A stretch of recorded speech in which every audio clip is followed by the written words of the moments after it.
Hi, welcome to episode number um, 76 of Hoop Talk Fanatic. I am with Adam Jardy, who covers Ohio State men's basketball, and I'm happy to have him on to talk about this upcoming season and the newest recruits and everything Ohio State. So welcome.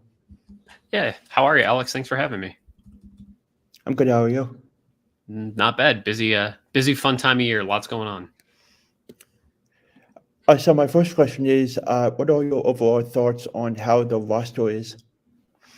Well, it's a new roster, and it's one that I think there's a lot of talent. I think there's maybe more depth than what Ohio State fans have seen the last couple of years. The biggest question really is how does it all fit together? I mean, I think they have a lot of really talented pieces. I think they have a veteran, experienced backcourt, which obviously is really important in college basketball. I have questions about the front court and how it all fits together, but I think overall there's a lot of talent on the roster, and now it's up to them to figure out how to best piece it all together. Uh, what are your thoughts on the start of the season and looking at the schedule? They have the Hall of Fame series against Texas out in Las Vegas, and that should be a good one. What are your thoughts on that one? Yeah, that's a really interesting way to get a feel for what this team is going to look like. I think to open the season on the first day and to go play a marquee team like Texas and play a game like that, I think it'll be a great early litmus test to figure out what these guys have and how this all fits together.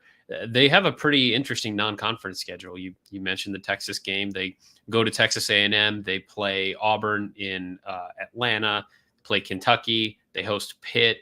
They have a pretty decent slate of games here in these first couple of weeks that I think will give us a real good idea of just kind of how this all fits together.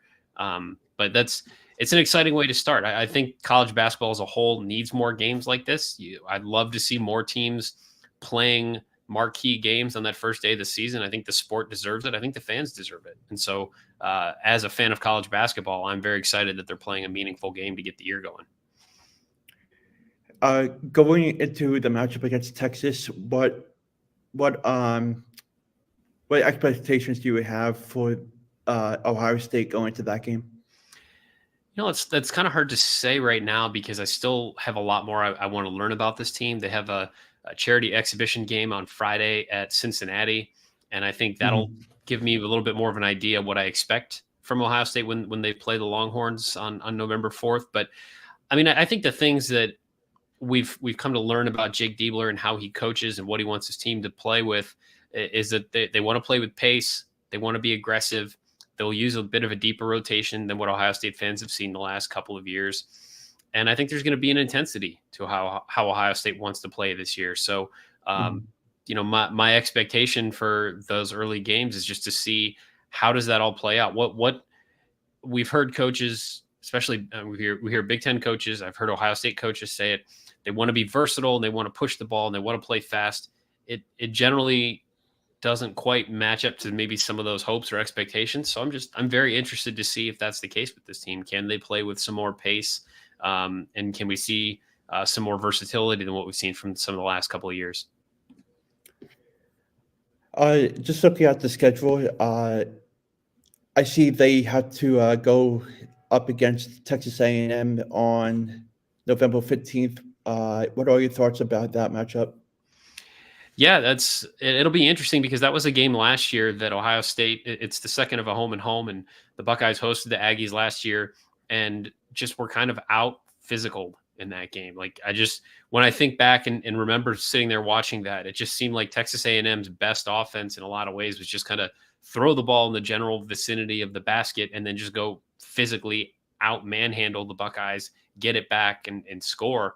And Ohio State just did not have the answers for it. And it was a bit of a tell for what the season might be like, that like this was still an Ohio State team that hadn't quite turned the page on a disappointing year the season before that. It's hard right now to know from year to year what these teams are going to look like. I mean, I haven't even really looked a whole lot at A&M's roster just yet to try to get a feel for how many guys were even in that game that will still be playing in this one. It's so much turnover right now in the sport. I think Ohio State will probably only have one starter from that game that will start in this one. So I just expect that to be another physical test, another early bellwether for where this season might go.